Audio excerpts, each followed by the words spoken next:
One, two, three, two, two, three.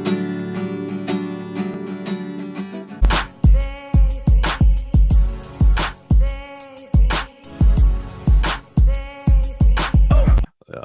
So this one we're talking about um two of two really great songs. I mean, I guess we always talk about two really great songs, but this is Miss Jackson by Outkast and All Apologies, the version that they played on MTV Unplugged by Nirvana.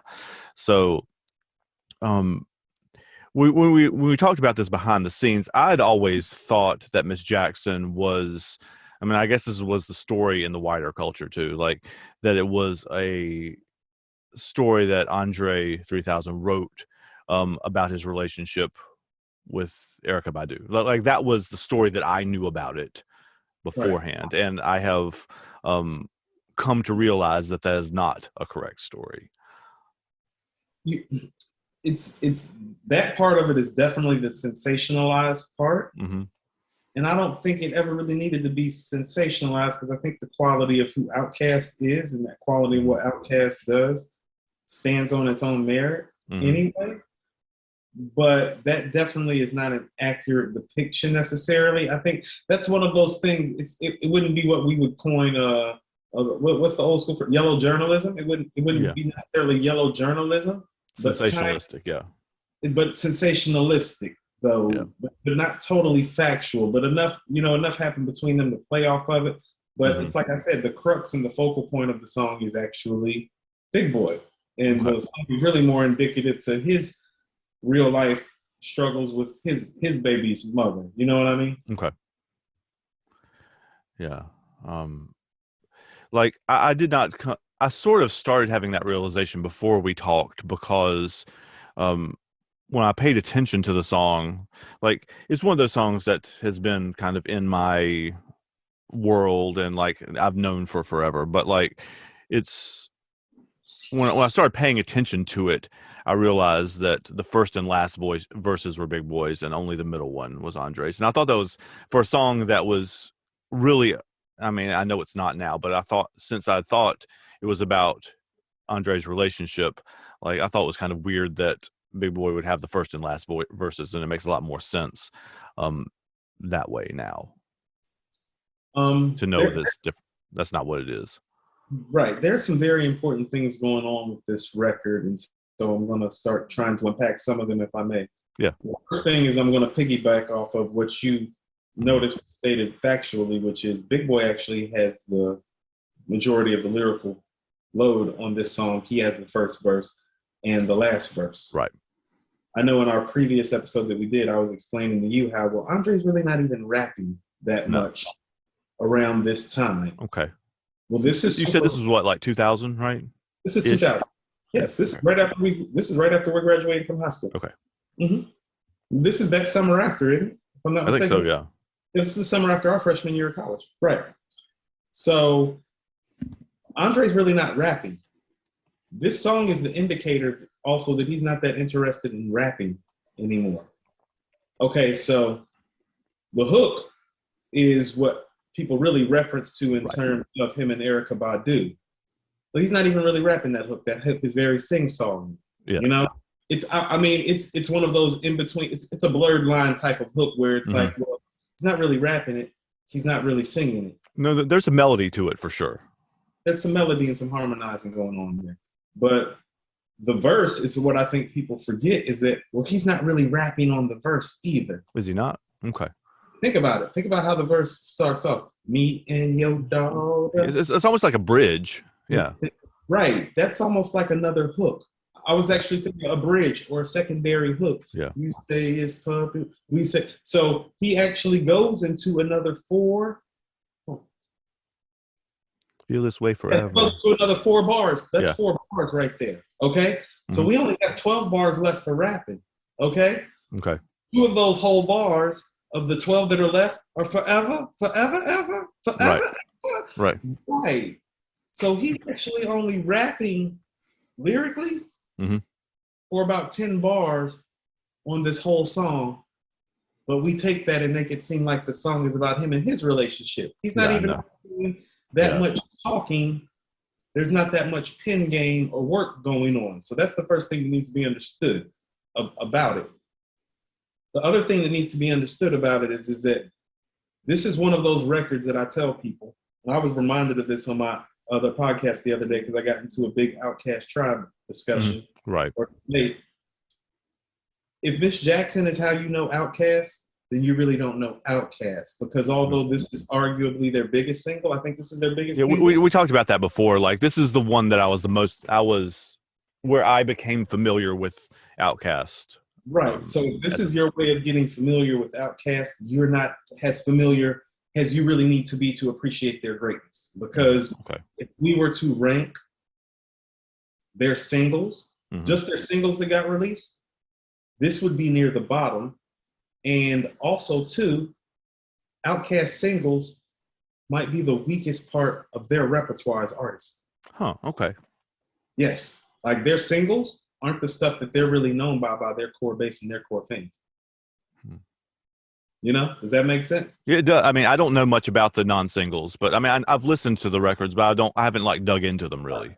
Like the reverence that they hold in the rap community is for like some of the records that you don't hear, like Benzo or Beamer, Hootie Hoo, Babylon, Wheels of Steel, Y'all Scared,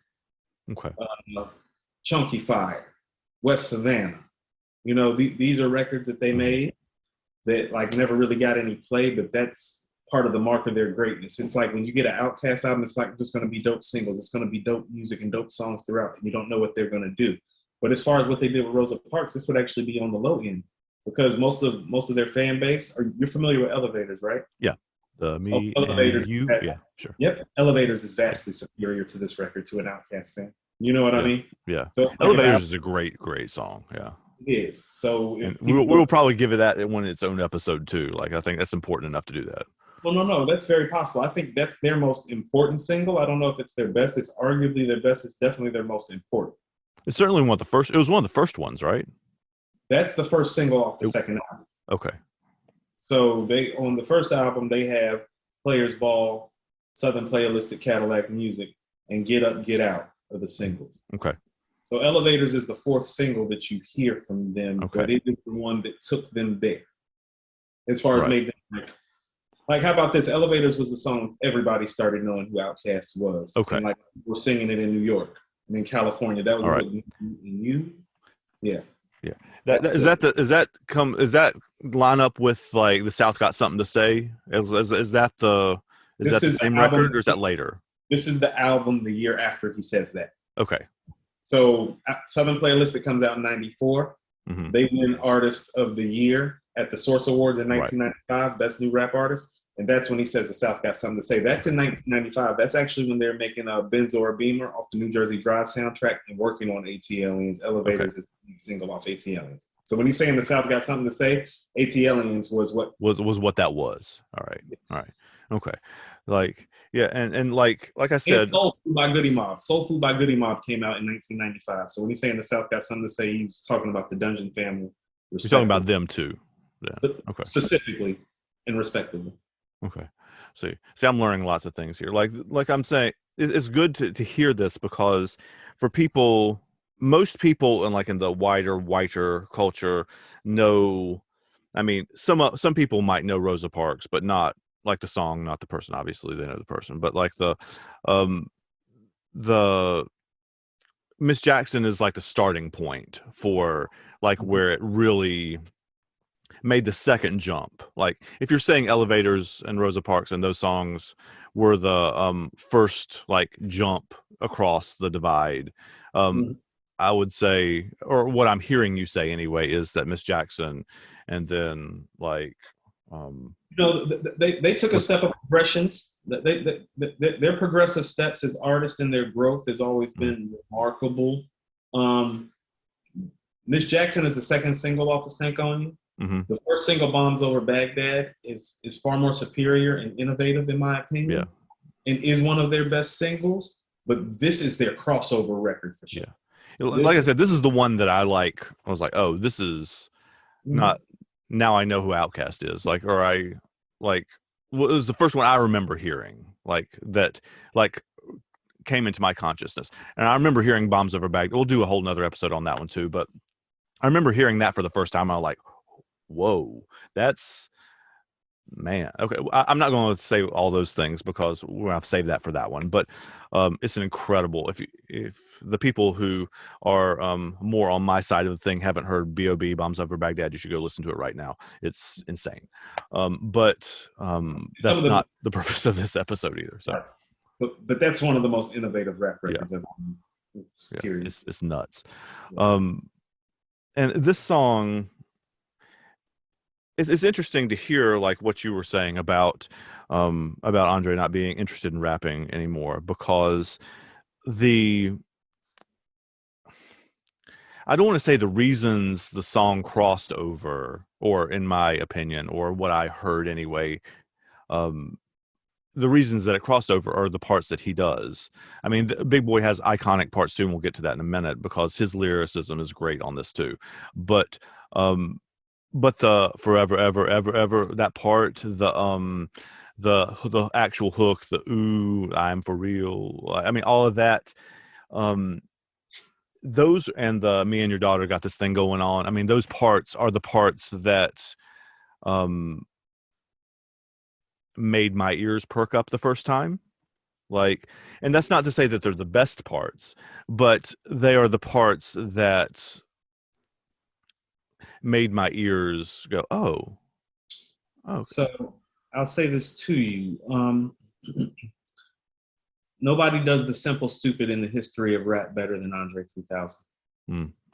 Okay. Nobody that does the simple stupid better. You know what I mean? Like this, that's what I mean. This verse is an encompassment of that too. There's so many things to unpack about it. Mm-hmm. It's not what he does, it's how he does it. You know what I'm saying? Me and your daughter got this thing going on. You say it's puppy love, we say it's full grown. Like there's nothing special lyrically about that. You know what I mean? But Andre does the simple stupid and gets away and comes off sounding brilliant at it better than any MC who's ever lived. You know, and it's all over his catalog of lyrics. You know, like his most notable verse might be his verse on one of his verses on Aquemini. He says stuff, need some hope, like the words maybe, if, or probably. More than a hobby, when my turntables get wobbly, I don't fall. I'm sorry, y'all. I often drift. We talking gifts. You know, It's simple. It's simple, but the way that it's laid out, it's like, man, it's like, that's beautiful. It's like, how do you do that? And so this the rhythm he uses even on this verse on Miss Jackson is something that I had never heard before. I mean, like the triplets, the syncopated, I mean, the become a magician and abracadabra, all this. I can't do it right, but like it's that he's putting more words in the beats than you would think. Asking about what happened to the feeling that hurting me had. I pray so much about it, need some knee pads. It happened for a reason, one can't be mad. It's not saying anything complicated. No, but it's on the beat, but it's not. Like it doesn't. It's one of those things. Like I think I said this before too. Like it doesn't sound like it should work, but it does. That's what I mean about he does the simple stupid well, because you're like, hold on, is that even on beat? And it's like, yeah, it is. It is. It's like on the second timing of the beat, though. You know, like it's not where you expect it to be. Yeah, he's actually dropping somewhere between like where the snare and the hi-hat hits instead of like dropping on the bass line. And you're like, how did you rhythmically like figure out where to squeeze in at? And so his timing is impeccable. You know, like on the same album, there's a song, I'll Call Before I Come. He does that same simple, stupid thing with excellence. He's like, nah, I don't want to see your thongs. I kind of dig those old school, cute, regular draws. And I will pause for your cause. That's how he ends the verse, just like that. So he like does that, and he's as brilliant as there ever were. You know, my quibble is that we don't have enough of his brilliance. So like it's like, and when we had this discussion before, and I full disclosure, I went back and listened to the conversation you had with Mike about this thing too. You had a more educated discussion with him because obviously he knows more about it than I do. But I like the songs that I mean, the huge songs that are just Andre's songs, or that he's most known for, besides this one, are probably "Hey Ya" and "Roses," which are later too. And neither of, and I went back. I was like, well, aren't those rap? And I went back and listened to them again. I was like, no, there's no rapping on that at all. Either one of them. And they're great songs, but they're not rapped verses at all. The only rapped verse on either of them is Big Boy's on "Roses." It's not really hip hop if you take Big Boy's pieces out of it. Yeah, and that's what we'll come back. That's a good way to come back around to his verses in this song too, because his verses are really good. They're personal. Yeah, personable. You see, part of what made Dre's brilliant too is Dre is speaking about things and encompassing a global feeling about what happens when relationships go awry. Yeah, Big Boy is giving you like that up close, like you got a window seat to it. This is what happened when my relationship went awry. Like that's what that is. Mama don't like me. She be doing things like having the boys from her neighborhood come to the studio try to fight me. Yeah, I know. She need to get a piece of American pie. She need to get a piece of American pie and take her slice out. That's my house. I disconnect the cable, turn the lights out. Let her grandchild know that. Let her know her grandchild is a baby, not a paycheck. Private school, daycare, medical bills, shit. I pay that. That's the real part of this song. That's the reality going on. The stuff that Andre is giving you is the fairy tale that helps you buy in. Like, how about this? You know, Andre's verse and Andre's pieces, Cinderella at the ball before the clock strikes midnight. You got to get back to reality. Big Boy's verses are the reality, and the clock strikes midnight. before she got her like ball gown put on, and then after the pumpkin blew up. Right. Yeah. Yes. So Big Boy is first verse and third verse is like before the ball, after the ball. Andre is Cinderella at the ball, but that's not the real story. Right. He's like reading his own experience into the real life, or he's trying to. And he's brilliant at making it relatable. That's what I mean. He does it simple, stupid. Like that is a gift. I'm not saying that has a knock or a slight to him. He does the simple, stupid better than any MC who ever lived. It's just different. Yeah, it's different. It's a gift, though. Yeah. Yeah. But oftentimes in him doing that, Big Boy gets overshadowed, and that's what I mean. It's like no. The real meat here is actually Big Boy. If you're actually like listening. Yeah, and from what you've said, that's the case for many of their songs too, not just this one. Well, how about this? This record was the moment, and one of those moments where I started to realize it's like, hold on, like Big Boy is really holding a lot of these records down more than I thought. The song that came right after this was So Fresh, So Clean. We had another 2 verses from Big Boy. We had Sleepy Brown on the hook. We had another sing-songy verse from Dre. Those huge baby eyes coming out and telling me everything that's on your nasty mind.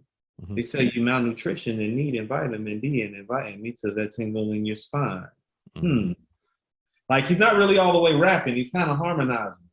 Yep. You know what I'm saying? I love who you are. I love who you ain't. You're so Anne Frank. Let's hit that. You know, he's not really rapping anymore. He's trying other stuff and doing other stuff. Big Boy's like, rap.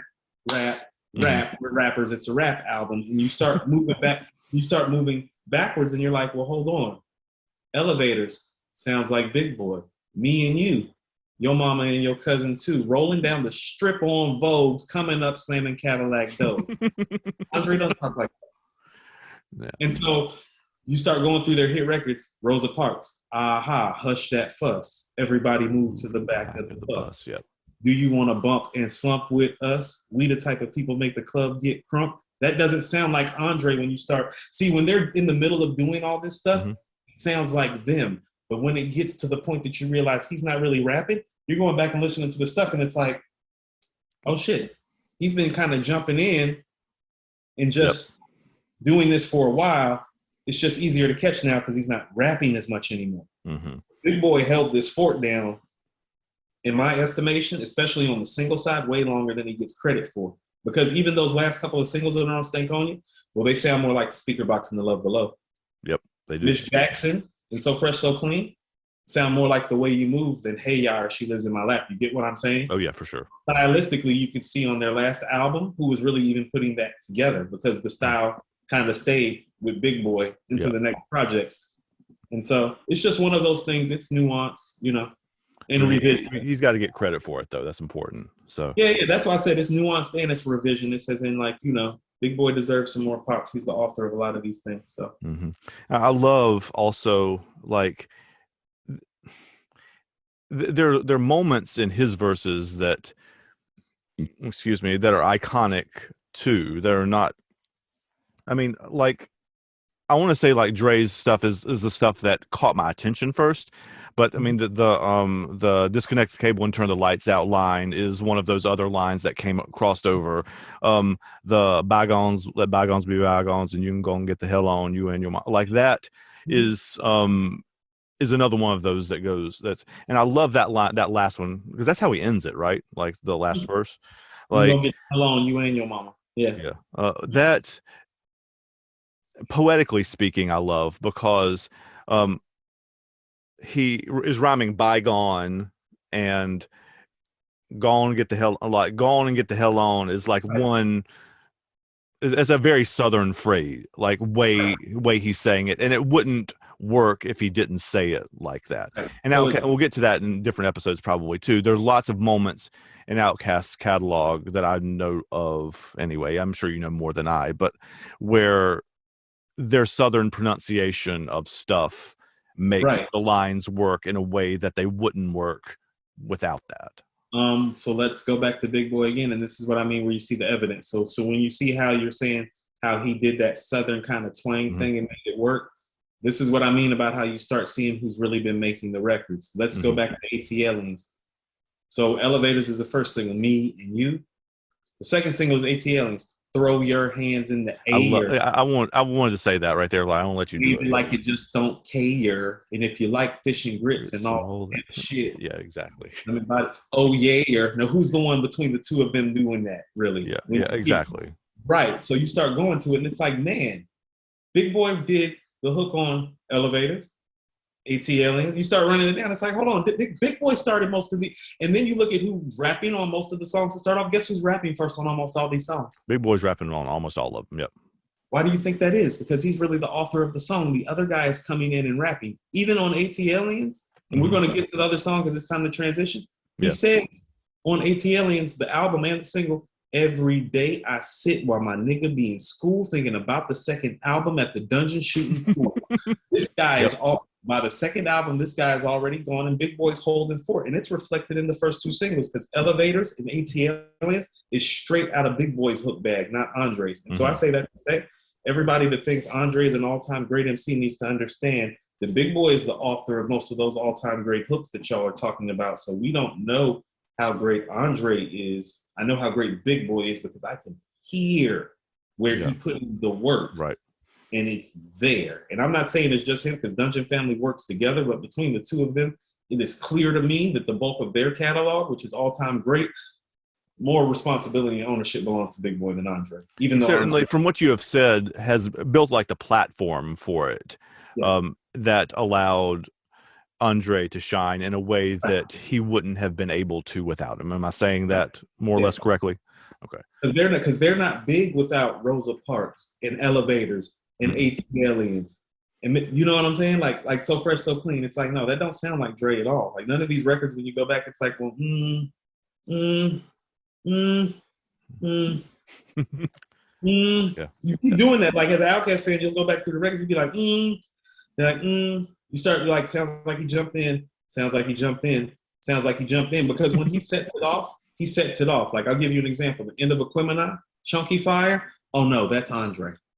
That's Andre. Okay. You can tell because he starts it off too. And you can, we reign, supreme, dungeon, kings. Do you know what brings rats, mice, snakes about they hole? Chunky Fire. See, that's that abstract stuff. I was about to say, that sounds like him. Like I know not even like you have forgotten more about Outkast than I've ever known. But like even I can tell that. You can tell immediately. And what I'm saying is when you go back and go through their stuff, most of that difference that you hear, well, you hear mostly Big Boy records actually when you start going back through their catalog. It's like 70-30. Wow. Yeah, it's not like 60-40. It's like 70-30. It's a difference. You can tell. And it's like outside of the first album, Big Boy is holding them down.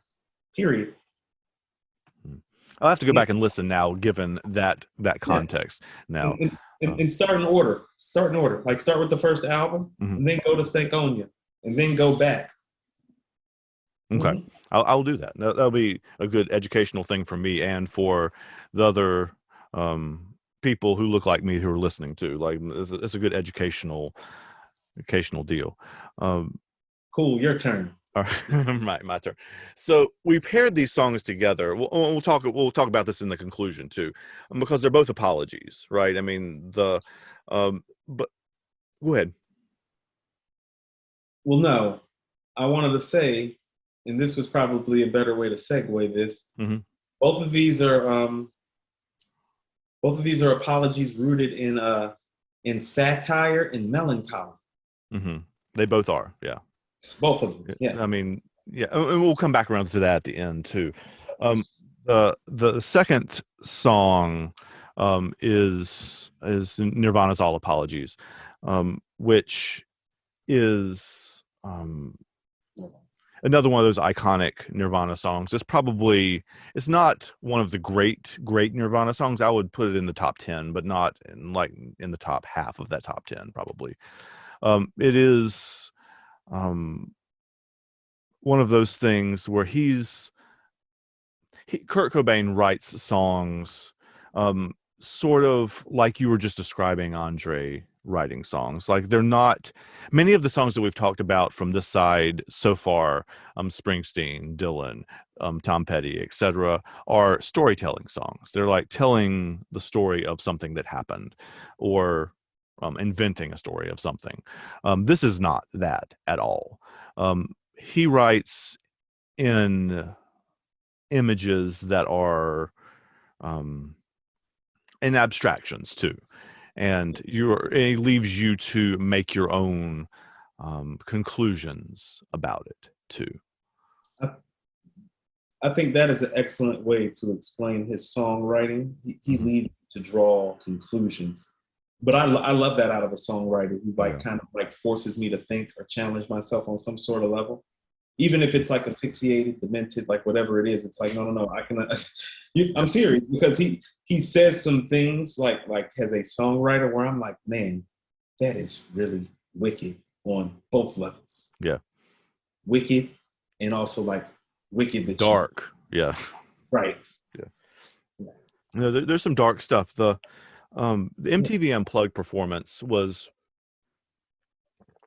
as I remember, recorded in November, I think, of '93, which is like 5 months before he died.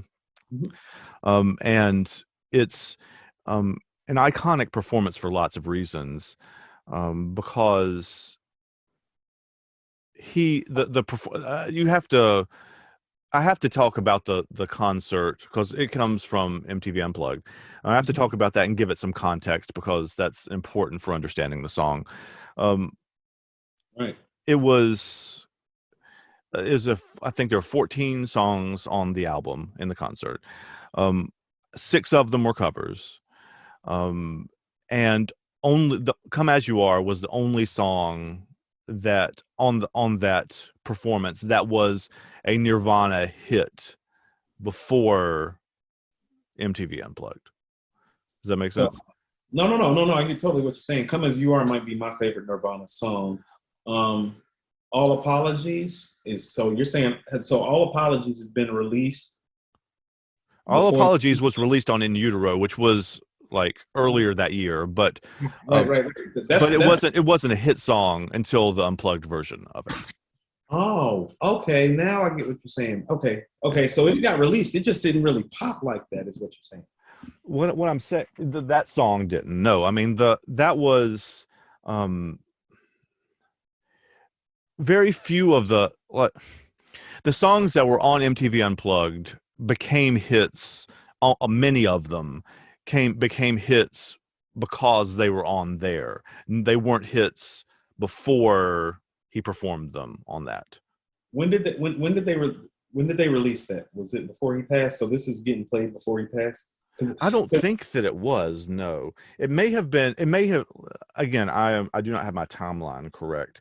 But I will look it up now. But it may have been clearly it was recorded before he passed, but I don't know that it was released until after. Okay, because then I was about to say, is some of the popularity of the song shrouded in his death and just, you know, the world being Nirvana crazy around that time? 'Cause Yeah, I know, let's see when it's a live album by Nirvana. It was released on November of 1994. Yeah, it was really so yes, he recorded it in November 1993. He died in April 94, and they released it in November 94. Yeah.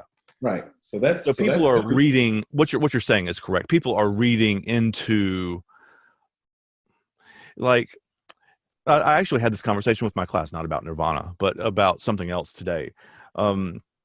That humans are like storytelling creatures, right? We try to make stories to make things make sense that we don't understand. Oh yes, Like, yes. so I think people with the Nirvana Unplugged performance particularly, they wrote some of these things into the story that weren't necessarily intended. Like the stage was set with lilies like a funeral, kind of. So people were saying that he did that on purpose, because he knew it was like, right. But a lot of that, and a lot of the songs are about death, but a lot of Nirvana songs are about death. Like so it's an example, I think. I mean, Kurt may just be a super genius and be ahead of the game there, but like, also, I think people are writing the story after the fact. Like they're taking the evidence and they're turning it into a story instead of having that be the artist's intention necessarily. You know, so I spoke to this, and you know this already. Did not, and you know, and I guess this would be. No, I want to make sure that you've kind of like articulated, like that whole point clearly, and kind of piggyback off of it. Like, you know, when you and we often talk about our experiences at West Charlotte. Mm-hmm. Shout out to the men's basketball team for winning our Amen. state. I almost wore my West Charlotte shirt. I meant to do that. I forgot. My West Charlotte shirt is worn out. I'm gonna have to come back home and get another one. Yeah, mine was worn out too. I found one at Goodwill. Like, I had been looking for one for like forever and ever. And you find, like, in the Goodwills and stuff like that in Charlotte, you can find all the other high schools, and nobody ever gets rid of their West Charlotte one. So I could never find one. And I just got lucky one day. I mean, we're the dub. We're the best. Yeah. So we talk about those experiences and how those experiences help us understand life better. Yeah. So the reason that I'm even able to do this podcast is because of Kurt Cobain and what happened to him, because I was never into, I guess I would say the other side of the tracks, side of music, style of music, until Kurt Cobain died. Because as you know, you and I, we're both thinkers, but we're English guys at the end of the day. Yeah. You know, whatever else we may be, it fundamentally roots itself back to our love for language, literature, writing, right? Yep, exactly. Which is why we're doing this, right? Or one of the reasons we're doing this. So my 7th grade English teacher at Alexander Graham, Gail Marshall, comes in disheveled the weekend after Kurt Cobain has died. And that's how my kind of segue into alternative and popular music started, because my English teacher was disheveled by him dying. I'm like, who the fuck is this guy? You know? And you have to understand, this is 1994 for me in April. So let me tell you what's going on in April of 1994. Outcast and Nas's first album. Oh, wow. Right. And you know me personally. So those are like the big touchstones of your the touchstone. Whole life. And this, yeah.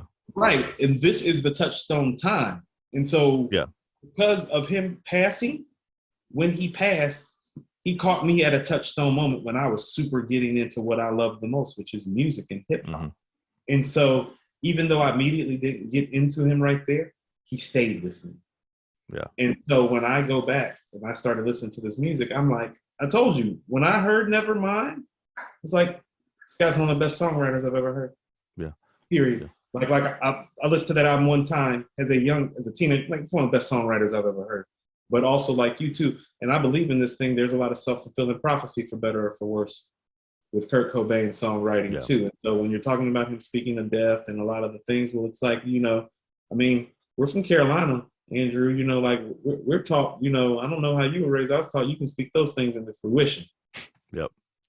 Right.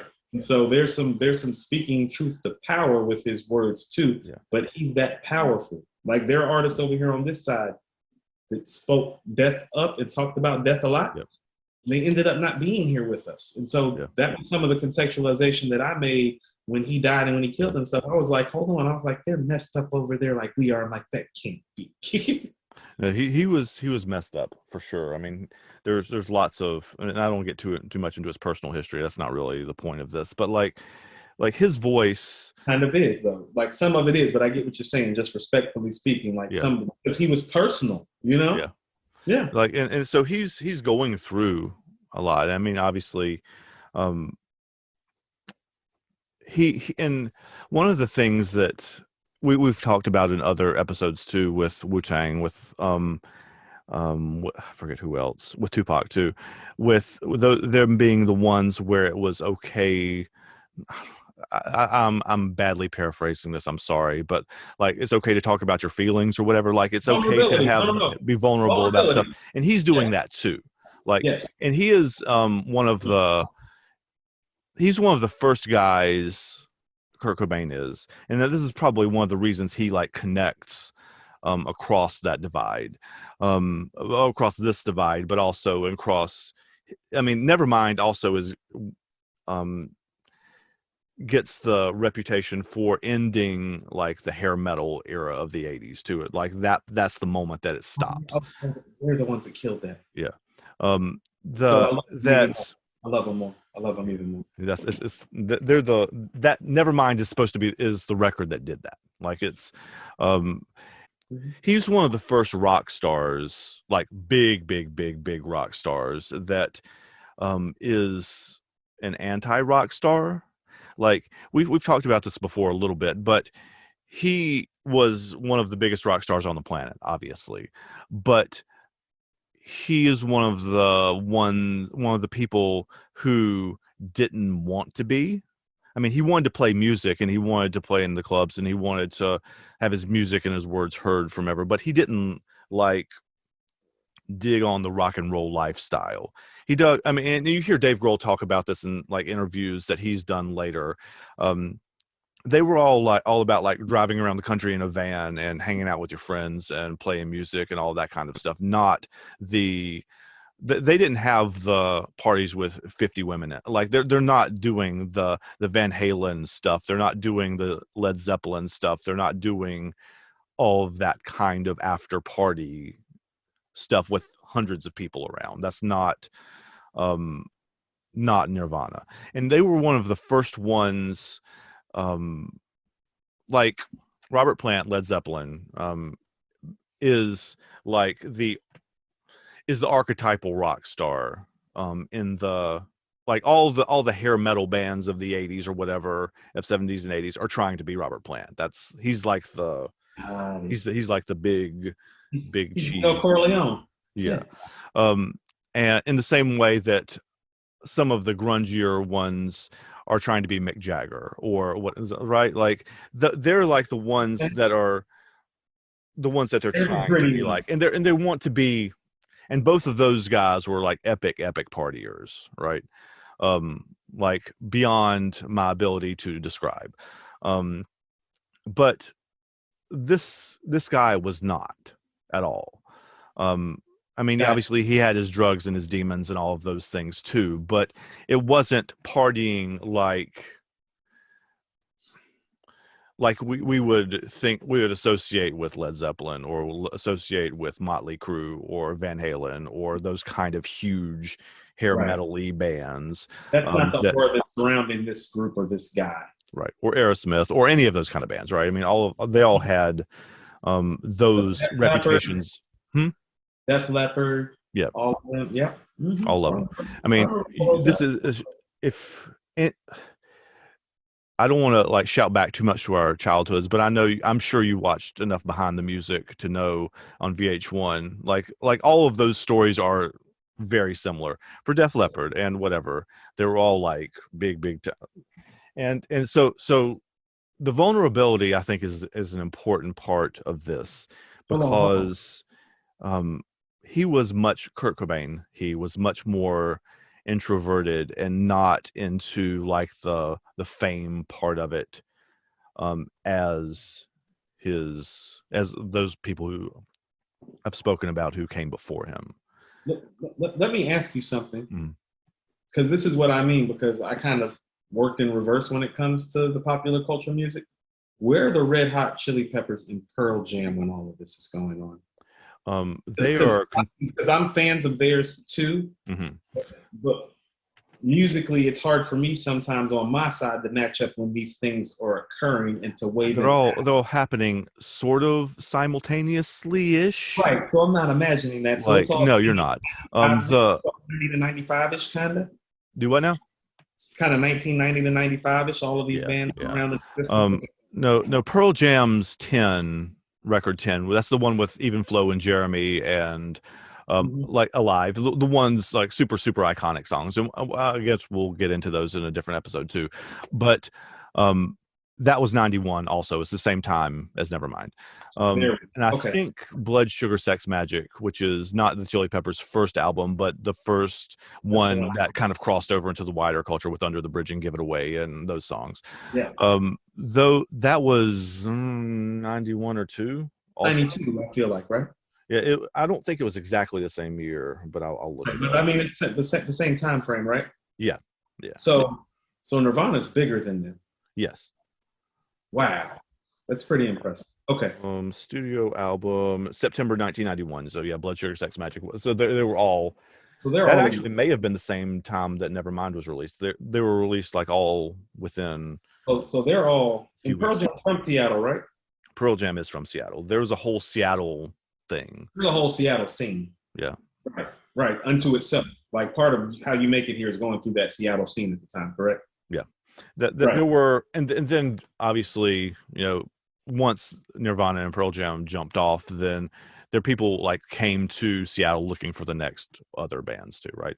Nothing wrong with that. Intelligent. We don't want to get too deep into this part of it either, but like Pearl Jam is the only one of that group that has survived. That even all the members have survived. So I mean, Chris Cornell died, Kurt Cobain died, Lane Staley of Alice in Chains OD'd. Like there's lots of stories of those guys. Yeah. So all of that Seattle. Okay. But so I just wanted some context, because for me, Nirvana always struck me harder than all those groups, even though I enjoyed all those groups and I found them to be the superior group. I just want to know if that was actually the rhetoric getting disseminated at the time. That's really what I was asking. Yeah. Well, Nirvana and Pearl Jam were the two big ones. Chili Peppers are a different thing because the style of music is different. They're also SoCal too. Like they're I remember from being in SoCal, they were a whole thing when I was out. Still, But Nirvana and Pearl Jam were often grouped together because they were both from Seattle and they both released albums. They're huge hit albums at the same time and that kind of thing. But they're not stylistic. I mean, they're both rock and roll, I guess, music kind of, but they're not stylistically very similar at all. Pearl Jam comes from more of the Springsteen, Neil Young kind of melody players school. Yeah. They have the guitar licks and stuff like that are much more 70s and 80s based. They're more pronounced and more familiar. Yeah. Yes. And Nirvana is coming from the indie punk kind of world, from the Pixies and from like a bunch of other like God, I haven't heard that in a long time. I know, yeah, that's some good stuff too. But and a bunch of other punkish bands. I mean, they're coming from that kind of school. But Nirvana's genius, I mean, there are lots of things. They have one of the greatest rock and roll drummers to ever live, who is now the lead singer for the Foo Fighters, and Dave Grohl. I'm a fan of as well. Yeah, I love Dave Grohl. And I love. It seems to be one of the genuinely nicest human beings, and one of the best music stories ever too. Yeah, it's just an amazing story. Yeah, it is. And then you have Chris Novoselic, who is he is actually, when you watch interviews of the band, he's usually the one talking. He's the one that's the most comfortable, gregarious, comfortable on camera, that kind of thing. Dave Grohl is now, but he wasn't as much then. And then you have Kurt Cobain, who is taking a bunch of influences and marrying them together in a way that nobody has ever done before. And he's got a voice that is iconic and that nobody can replicate. Like that's one of those things. You hear like lots of people have done like Eddie Vedder, the Pearl Jam singer, impressions. And there are other bands that sound kind of like them too. There are. Yes.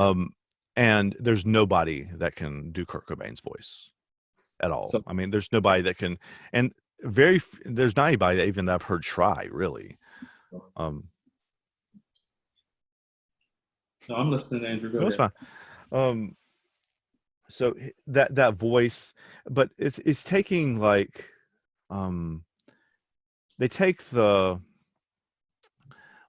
there's a melodic sense to those songs that I didn't catch the first time I listened to them either.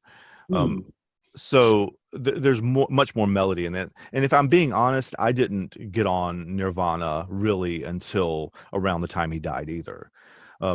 We were, I mean, when they would have come out, we were like 10 years old. So like it was a little, before that, but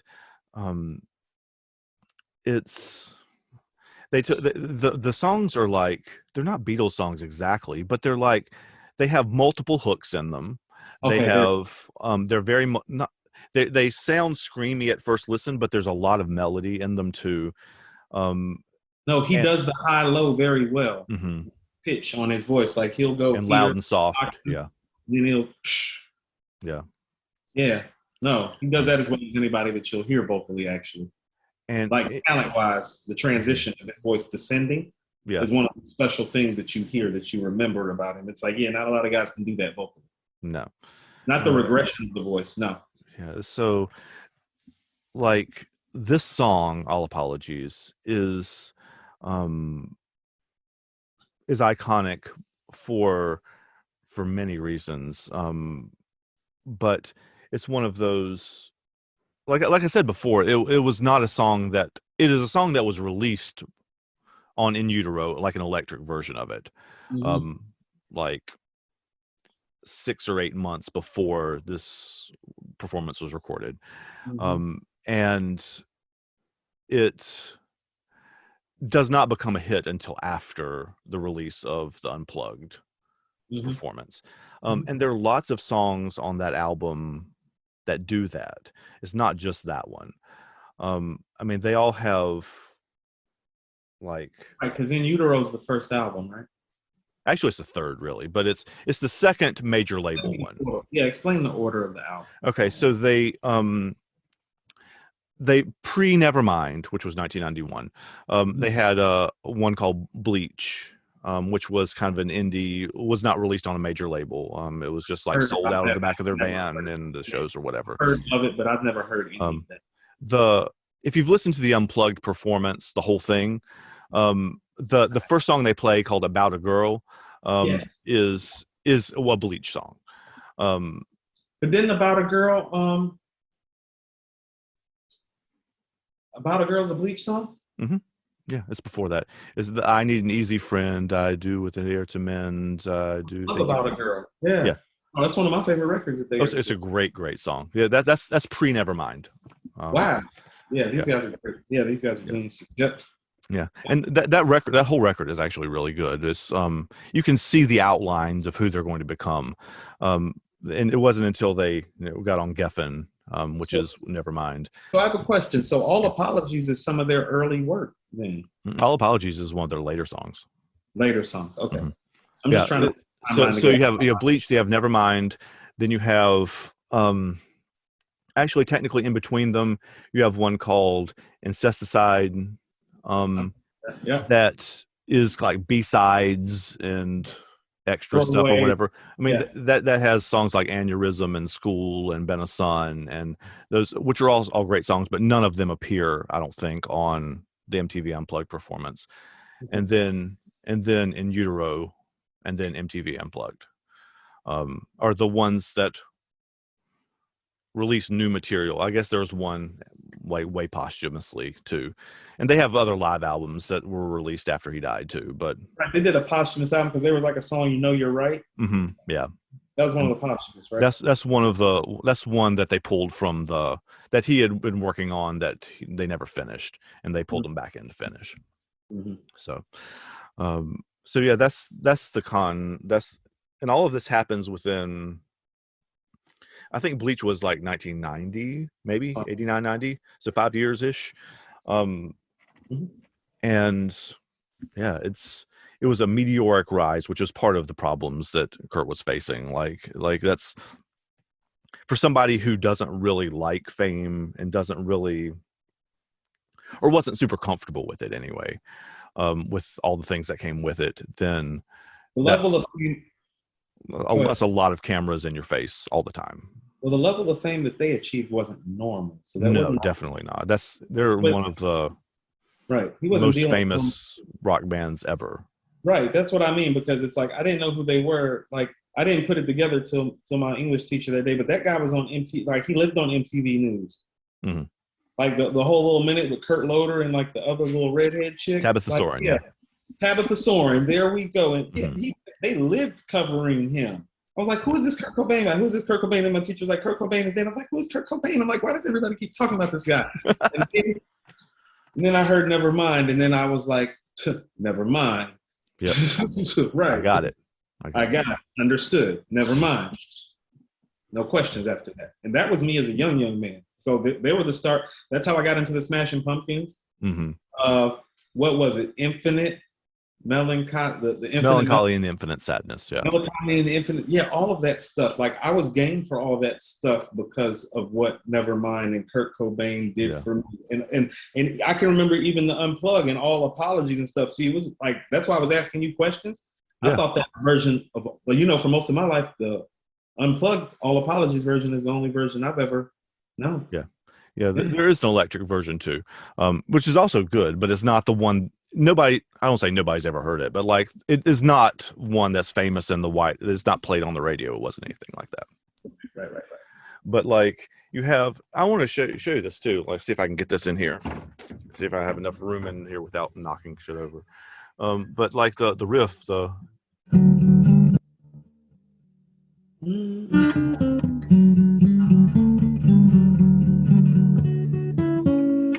what? Not the right last note. There we go. That's just looped over and over and over and over in the thing. Yeah, I'm cool with that. Yeah, I like the way that sounds. Like, I believe some melodies are just soothing to you, and I think that's one of the beautiful nuances about this record is that this is a group that's so well known. Or I think like revving it up, just hearing it kind of glide. Yeah, like there's nothing that they can't do musically, now is there? And that's one of the reasons the MTV Unplugged performance is so iconic, is because this is a heavy band, like playing like all electric guitars, smashing guitars, kicking drums off the stage, like really serious. Looking like a big rap concert that Dr. Dre and Snoop are having. So but then they're on here playing like playing acoustic stuff, and it comes off. And the story of the MTV Unplugged was that they thought where Kurt told them, like the MTV producers or whatever, that they were going to they're going to invite another band on there, like another Seattle band on there, and they're like, oh, Nirvana and Pearl Jam are going to play together on MTV Unplugged, and it's going to be like big Seattle sing along or whatever. And they bring on a band called the Meat Puppets, and that nobody had ever heard of, or nobody, I mean, like outside of the Seattle rock and roll scene had heard of. They may not be. look, they may not have liked Fame that much. There's no way in hell they were bringing Pearl Jam to shit. I mean, they became more friends later in life, but they weren't But like that's tight like that. They're not. yeah, right. No. It's not that kind of thing. No. No, that'd be the same thing like Nas and Biggie doing that for each other in '94. It's like, no, I got my Unplugged thing, but I'm gonna bring Biggie on. It's like, no, that's not happening. No, definitely not.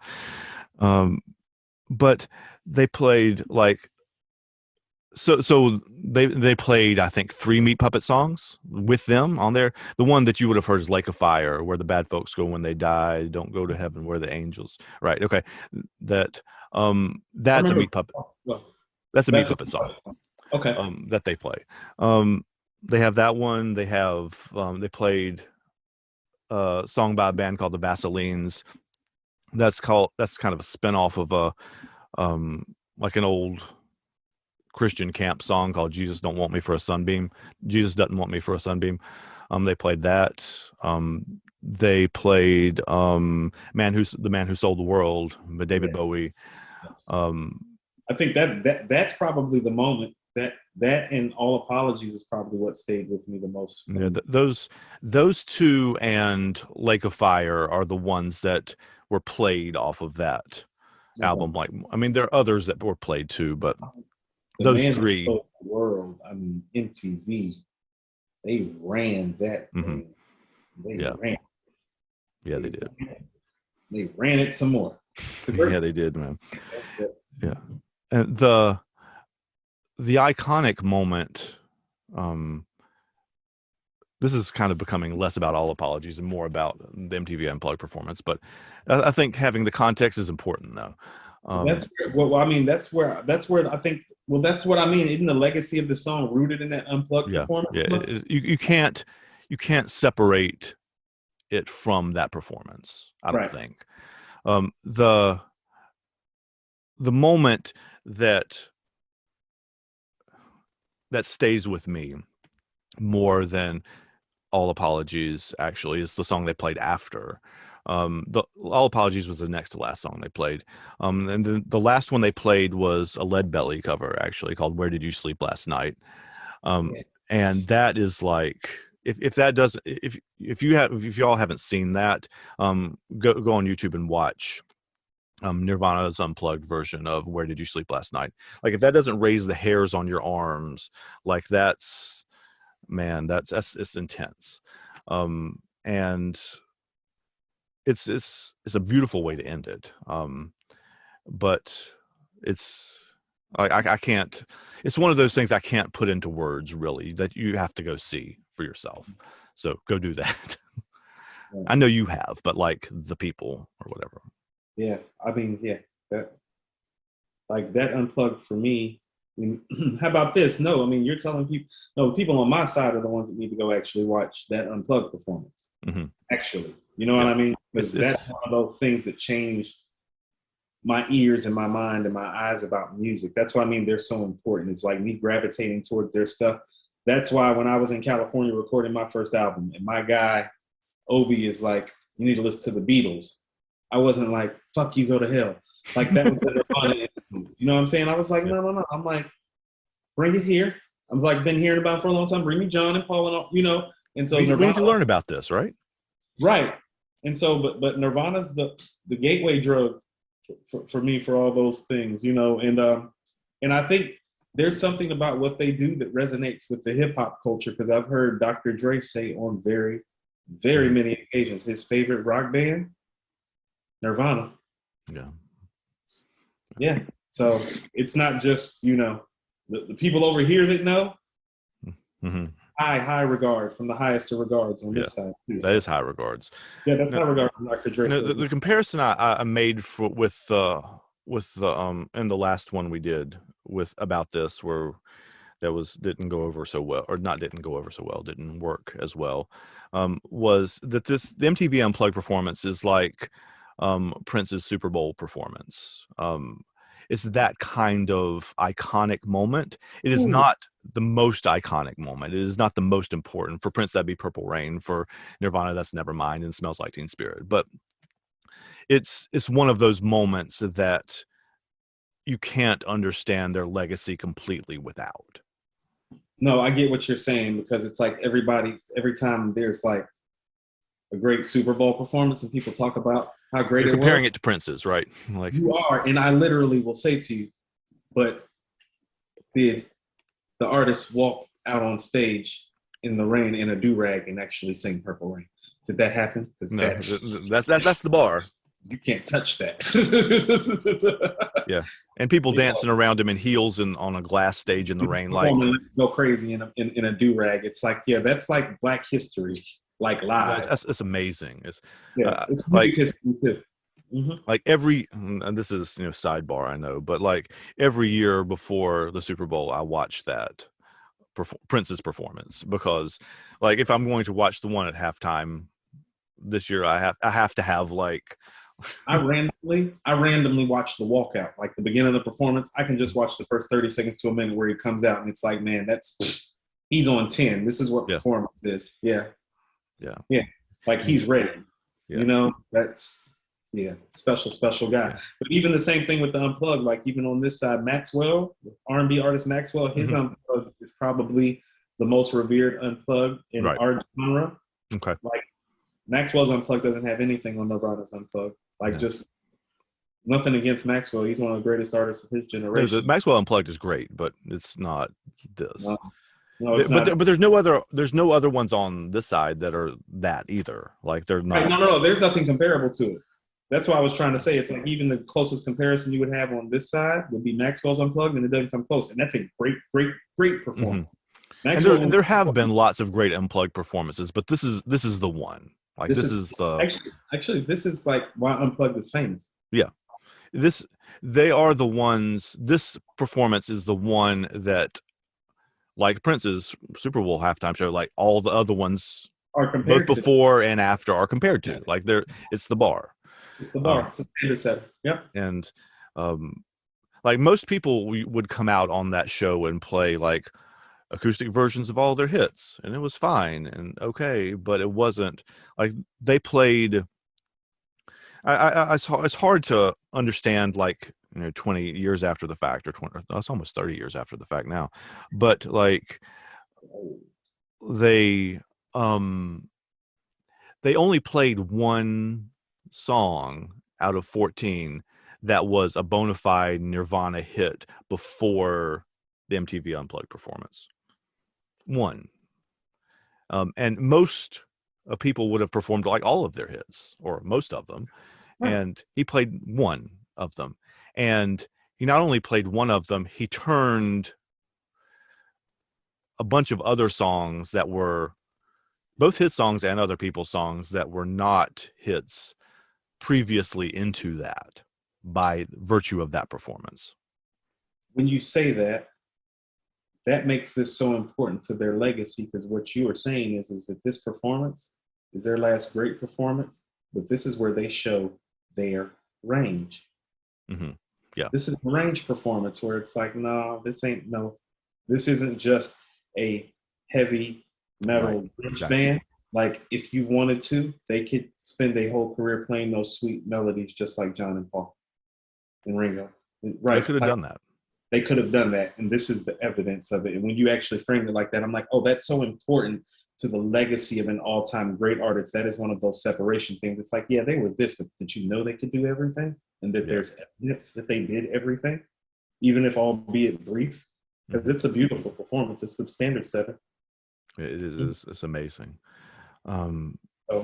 So this song and Miss Jackson both are, we talked about this briefly. I want to get into it a little bit more before we have to go.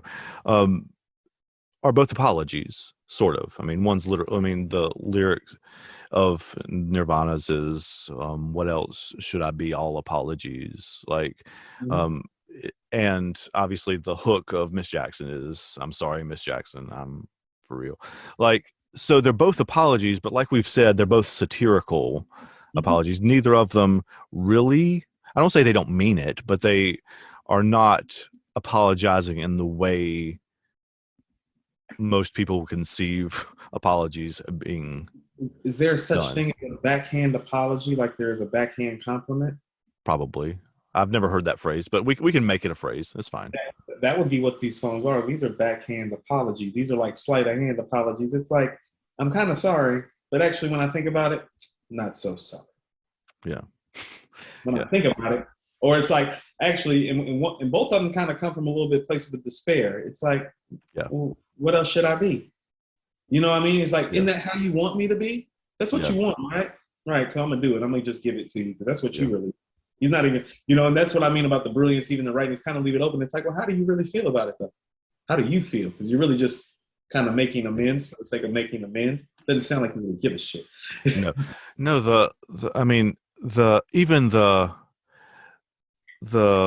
like the end of the chorus, I guess you would say, of All Apologies, he's just saying married, buried, married, buried, and like he's doing like the whole lifespan in like 2 words, which is poetically genius. But like when I listen to the verses in Miss Jackson, they are like Andre's verse is to me more apologetic, sort of. The first and last verses are not really sorry at all. They're like, see, so that's what I mean. He just came in and kind of, played an interpretation of it. And that's not necessarily a bad thing, especially because what Outkast really does well stylistically is be peanut butter and jelly, And so if Big Boy is going to be bitter, antagonistic, Dre is going to be hopeful and, humble, Yeah. That balance makes it work because like if like when you teach your kids how to apologize, saying things like, okay, I never meant to make your daughter cry. That is an apology, sort of. But then you say, I apologize 1 trillion times. Like, this is not, this is kind of a little bit of this too. What I mean, it's one of those things where it's like I accept is what I hear, and tell me if I'm wrong about this, but what I hear is like, I accept that I have some like fault in this, like, but then I apologized for it. But the problem is not that. The problem is that you want me to keep apologizing for it over and over and over and over again, and I'm just not doing that anymore. There's a dichotomy of that exposes the tenuous natures of Black love relationships. A lot of trauma involved, a lot of tenuous situations, a lot of scar tissue. This is an appropriate expression of a lot of those emotions and sentiments, for better and for worse. Yeah. Like, that's, I don't know what else I have to say about it. That might be about it, right? Like, yeah, I mean, we can kind of leave it right there if you want. I really don't, we can leave it right there. That's cool.